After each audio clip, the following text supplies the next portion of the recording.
يسأله من في السماوات والأرض كل يوم هو في شأن فبأي آلاء ربكما تكذبان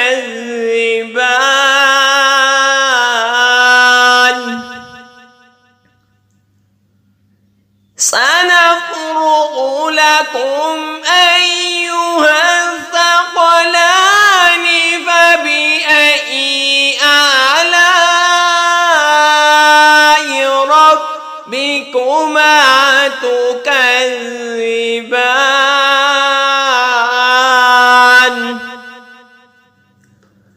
فبأي آلاء ربكما